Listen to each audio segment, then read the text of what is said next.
Welcome to the Change the Game podcast, where we unite organizations who are changing the game by doing business differently. The Great Game of Business community exists for people to learn, share, and celebrate the game-changing principles and practices inspired by Jack Stack's classic books, The Great Game of Business, A Stake in the Outcome, and of course, his new book, Change the Game. Our community believes that business has the potential to make a positive difference in the world, and Great Game of Business organizations empower their people to pursue their dreams and benefit our society as a whole. That is capitalism at its best. Together, we believe that we can save the American dream by closing that gap between the haves and the have-nots. And together, we aim to transform 10 million lives in the next 10 years. I'm Steve Baker, Vice President of the Great Game of Business, and here with me is the President of the Great Game and co-author of our new book. That's right, ladies and gents, Get in the Game, How to Create Rapid Financial Results and Lasting Cultural Change. Rich Armstrong, how are you, Rich? Very good, thanks, Steve. Good to have you. Good afternoon, everyone. I am really excited about today's guest, Patty McCord. She is the author of Powerful, Building a Culture of Freedom and Responsibility. Patty was a key confidant of the founder, Reed Hastings, and the head of HR at Netflix during its rise. In her book, she credits reading The Great Game of Business by Jack Stack and Bo Burlingham for inspiring Netflix to adopt transparency and education when it came to the company's financials and its strategic goals. According to Powerful, a big part of Netflix's secret to success in shifting first to a subscription model and then later to the digital streaming was that it practiced open book management. Every employee, from their engineers to their customer service agents, was taught how the business made money. In other words, they focused strictly on building a business of business people. Patty also writes in her book that she preferred the title of Chief Product Manager of People because she understood that her role was not to enforce policies or procedures, but it was also to help teach every Netflix employee how his or her actions impacted the business. So welcome, Patty, and we thank you for joining us. How are you? I'm great. Thanks for having me. I'm glad to be here. Fantastic, fantastic. Well, let's start with your book. What was your inspiration in writing the book, your latest book, Powerful? What was the inspiration? You know, I left Netflix and I thought I would find other people doing some really interesting experiments around how we manage people. And the honest truth is, I didn't find much that was different. And so I wanted to talk about the things that we had done and giving people freedom and responsibility and using good judgment to do the right thing. And I thought it was important that I write it to help people understand that, yes, you can do it differently, because I did. Yeah. Awesome. Yeah, you specifically wrote a chapter in your book, Patty, that focused on the need for every single employee to understand the business. And I know you shared a little bit of, you just did it, right? You just went out and did it. Why was it so important at Netflix? I mean, why? Well, partly we were making up a business that nobody had ever done before. And we were also creating a subscription business, which was really unusual in our space, right? You're used to a gym subscription or a magazine subscription, but the idea of subscribing to a DVD by mail service was really different. So that's thing one. Thing two was, I was just really interested in how it was working. So we used to have a meeting every Friday in our parking lot. We called it the metrics meeting. And literally what we would hand out would be the equivalent of what in most companies is the executive dashboard, right? It would have what's the revenue, what's our cost per shipment. It was basically, we taught people how to read a P&L without explicitly saying we're going to teach you how to do this. Mm-hmm. And we just assumed, honestly, that everybody was smart enough to understand it. And if we thought somebody wasn't, then why were they working with us? Interesting.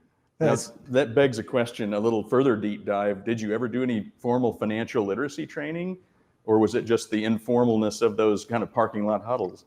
It was the informalness of those parking lot huddles. And sometimes, we would get a question at the parking lot huddle that we realized needed a bigger deep dive. And then what we might do is have our CFO stand up in the parking lot huddle and say, let me explain revenue and profit metrics to you. Oh, we don't have any profit. but here's how the subscription model works with building on the base that builds over time. And the beautiful thing about focusing on how the business worked was it created a secondary incentive that I never thought about until much later, which was because we had a subscription business, the only way we could keep going was to have our customers be extraordinarily happy, right? Because you want to keep signing up, right? Mm-hmm. So what we realized is through teaching people about how all the mechanisms worked, they knew that literally everybody's job was to make the customer so happy that they would keep coming back. And that keep coming back was an essential part of the subscription business model. Amazing. Yeah, there's a lot of talk about employee engagement, Patty. And there's no question that, hey, engaged employees are probably going to give you better, more performance. But it was interesting in your book how you communicate. You talked about how communicating and teaching employees how their work actually contributed to the success of the business was actually the most engaging thing you could do to create some engagement in their work. Can you talk a little bit about why that was so effective? I think humans are basically motivated by doing great work with amazing colleagues. I mean, I've been doing what I do for over 30 years. And, every engagement survey in the world that says people are likely to recommend doesn't mean they're likely to love their job or feel great about the work that they're doing. And so, here's another funny thing about engagement. Just, it's one of those words I hate. When I talk to people who, deeply rely on the employee engagement survey and net promoter scores and all that kind of stuff, I sometimes say, go find 5 people in your company that are amazing, that everybody knows are amazing. We all have some of those people, and sit down with them and say, tell me about the time that you did something that made a difference to our company or our customers. Tell me about something that you were really proud of. And every one of those stories is going to be about something hard. And so when we talk about engagement, we usually mean that people are loving what they're doing and it's a little bit outside of their comfort zone. And the achievement at the end is what really motivates people, not that we're inciting people to be engaged. To reiterate what you just said, to make sure I fully understand it, you're actually kind of breaking the old engagement myths or beliefs, as Ari said earlier in our conference, and saying, engagement is actually better when you take people outside their comfort zone. That's where growth happens. Is that what you were saying? That's exactly what I'm saying. You're taking me out of my comfort zone right now. Well, somebody asked me the other day about debating, right? And there's a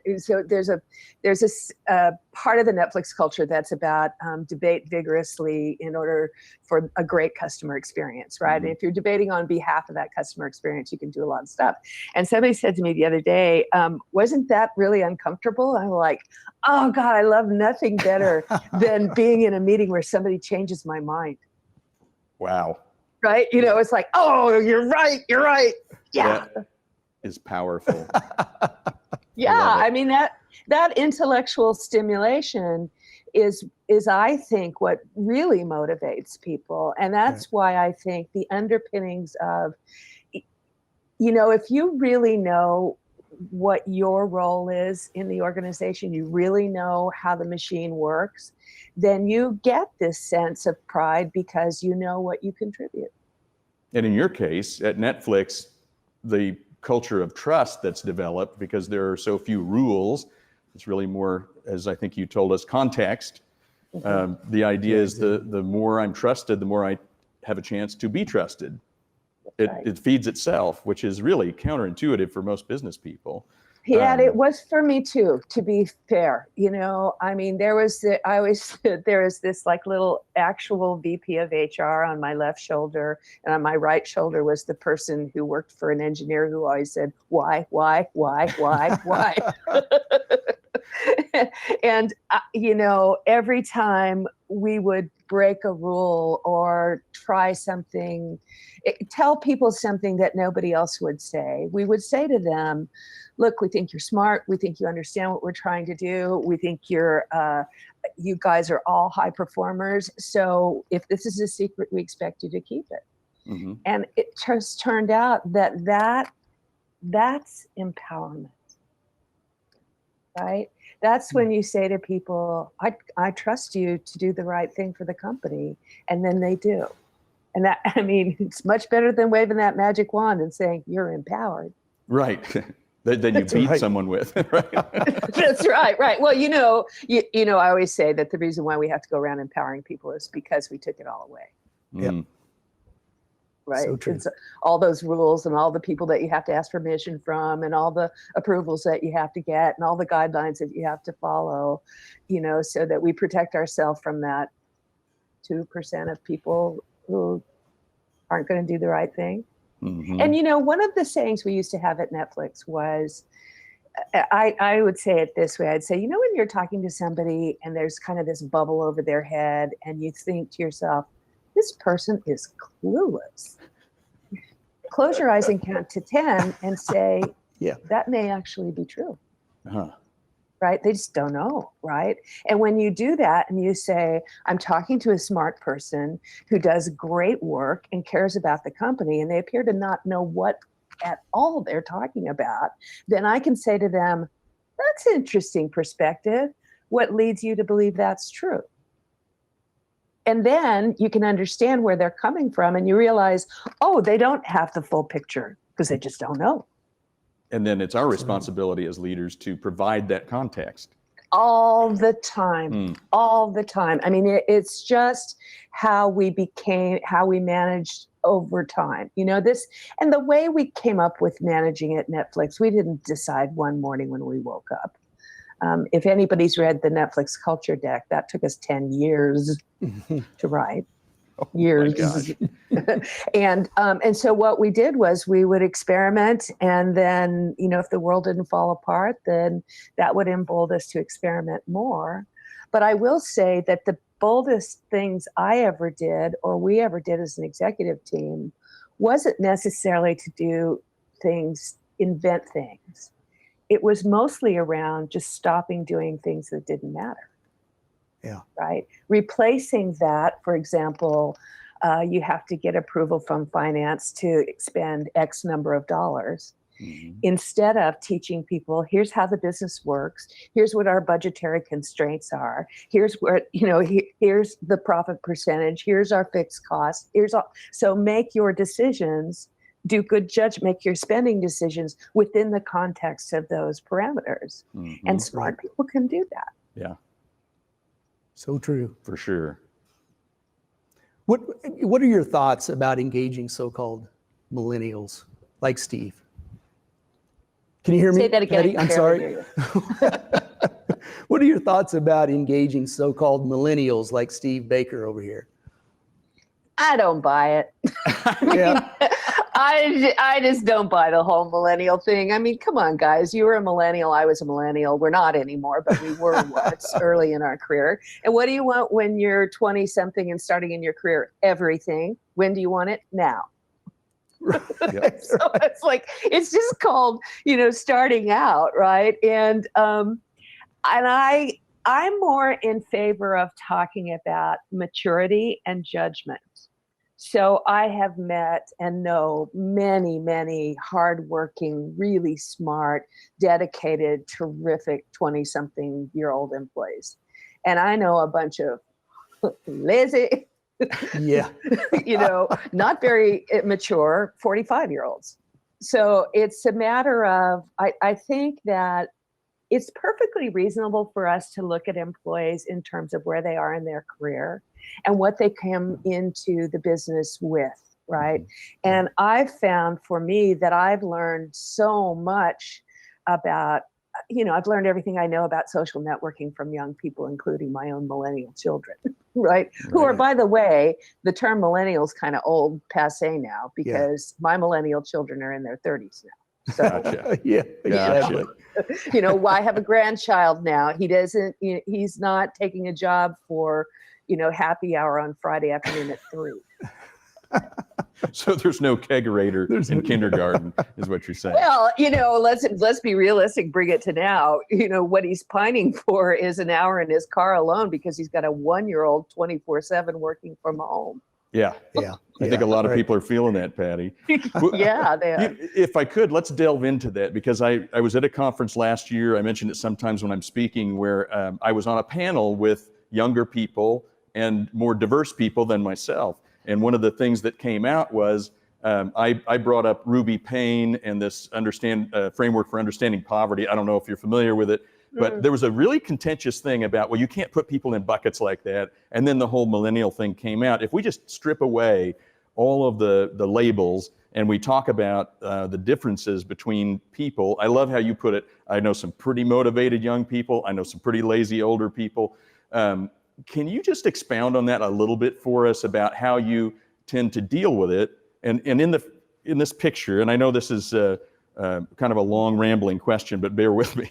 So the Netflix culture basically says you can be awesome or you can be mediocre, but if you're mediocre, we'll give you a great severance package, something like that. So it's like, what about like Jack Stack? I think if he were on the call with us here, he might say, well, should you pay more attention and invest in their training and bring them up? I don't know exactly, but could you talk about that a little bit? Because where do you draw the line? I'll give you a long rambling answer. Excellent, excellent. Cheers. Let me bracket it first. The first thing as a leader you need to understand is what you're trying to accomplish as a team and what your time frame for accomplishing it is, which is where Jack and I might completely agree. If we have somebody who's faltering a little and they're close, they need some help, and the time frame is a couple of years, then absolutely that's worth doing.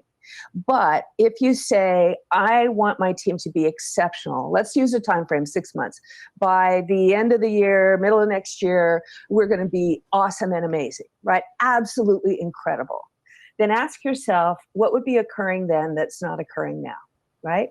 And give me all your metrics, because we're financial people, right? So we're gonna find, is it more revenue? Is it more growth? Is it more customers? Is it better interaction with the customers? Is it better collaboration within the organizations? Is it people that are customer facing more than internal? What is it? What is it on your team when it's amazing in 6 months? Okay. Now you drop down and say, oh, okay. In order to accomplish that, what would people need to know how to do? And maybe it's that you've gotten really successful and you're growing step functionally, and you need to grow. You need to look at problems of scale, right? And the thing about problems of scale is they're best solved by people who've seen something bigger, right? I mean, it's hard to imagine 100x if you've only seen 10, right?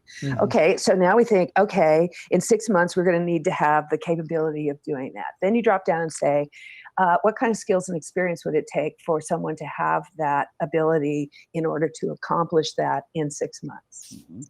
And then, and only then, who do you got?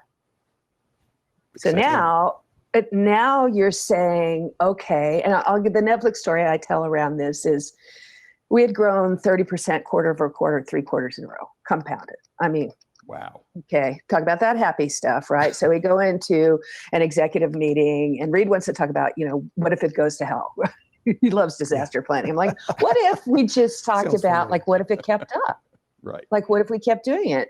CFO goes to the whiteboard. He does, compounded top line revenue, 30% year for year, right? He's like, he's doing that happy dance that CFOs. He's like, oh my God, it's so much money. And Ted Sarandos, who's the head of content, he's now the co-CEO of Netflix. At the time, we would say to ourselves, someday we'll be as big as HBO. Someday. And we meant like in our lifetimes. Sure. And Ted looks at the numbers and he goes, it's next year. Wow. We could be as big as HBO next year. And our head of engineering says, by the way, that will represent 1/3 of the US internet bandwidth. Unbelievable. Like, what? It just shocked us, right? And then he and I got together afterwards and I said, oh my God, do we have anybody that knows how to do that? And he's like, no. And I said, can we do it in our data center? He goes, no, it has to be in the cloud. So we go to our IT guys. We're like, explain the situation. They're like, no worries. You guys go exec something. We'll build the cloud. Nice. And I said, if anybody on earth could do it, it's probably you. Not in 9 months. Amazing. You can't. Right? Yeah. We couldn't even buy the equipment in 9 months, right? Yeah. We had a data center. And so it began the conversation that we could have where, somebody looked at me in that meeting and said, I've been here 7 years. Are you telling me I might not be part of this team? And I said, I don't know, but we got 9 months to figure it out. And that's what I'm saying. Once you realize, so for me, the experience wasn't necessarily that somebody had their high performance suddenly shifted to low performance. Right. It was typically that the business changed around them and they were still high performing in the job we hired them to do, not necessarily the job going forward. I'm a great example of that at Netflix. I'm a tech gal. I'm a Silicon Valley person. I really love engineers. I left the company when the company was changing to yet another iteration, which was about original content globally. Mm-hmm. Right. So it's not that I didn't do a pretty great job for the 14 years I was there. I was just not the best person for the company going forward. So the reason I'm telling my long-winded answer is, when you determine what the deltas are and the problems that you're trying to solve, and the problems you're just trying to solve, that becomes the requisition, right? Because here's how most people write job descriptions. They describe the person that left that wished they hadn't, a fantasy person that doesn't exist, or whatever it takes to get it approved. None of which actually help you find the right Pretty person, unhealthy approach, right? But if you look at that particular problem you're trying to solve within the time frame you're trying to solve it, then you're going to be way more open to hiring different kinds of people to solve it. Yep. And what we tend to do is say, whew, we got a lot more work to do. We're going to need a lot more people who are smart, quick on their feet, really good decision makers, technically, people like me. Yeah. Right. That's who you hire, and then you wonder why you can't get anything done. Yeah, I love it. Because if you could have gotten it done, you would have. Yep. Yeah. Right. So my experience is that very often the situation is outside of the person's purview, or the person is gets another opportunity that's terrific, or they don't want to do that anymore. They don't want to do something different. And if you have another part of the organization that can absorb that person, great. But if you don't, you don't. And then there's no harm, no foul there. Right. Yeah. Right. Makes That's good sense. stuff. Thanks for going into that, because I think you just effectively put in, everybody that's listening, everybody that's watching is wondering about the what and the why, and then there's the who that is a combination of all that. So you really covered all that very well. Thank you for going deeper on that for us. I see we have a few minutes left before the break. I know, Rich, you probably had another question. I wanted to just switch gears just a bit. I know this is a pretty, can you hear me all right, by the way? A little bit. Okay. Just yell at me. I'll try to speak up. But I want to shift gears just a bit, because you know that with this conference, as we talked earlier, that the theme of it is capitalism reimagined, right? And capitalism in a lot of ways is getting challenged, continues to get challenged. And I won't call it the millennials, I'll call it the new workforce, maybe have a different kind of perception about capitalism. I was just curious what your thoughts were on that for one, but also how could we maybe change that perception a bit? I think we just have to change some of the words we use and some of the dialogue, right? Maybe we have to throw out capitalism. Maybe the isms are just bad words right now. But what I've found is that people can get passionate about the work they do as long as they know who they serve. So in my organization, my HR organization, I would say to them, yes, we are a service organization, but it's not spelled SERVANTS, right? The people that we serve don't work here. The people that we serve are the person who checks you out in the grocery store, or your kid's teacher, or your grandmother, right? Those are the people that we serve. And so what we want to do is make sure that we have an incredible team of people that are able to make product for those consumers, that make them love it, and hear stories from all around the world, right? That's our job, is to deliver stories.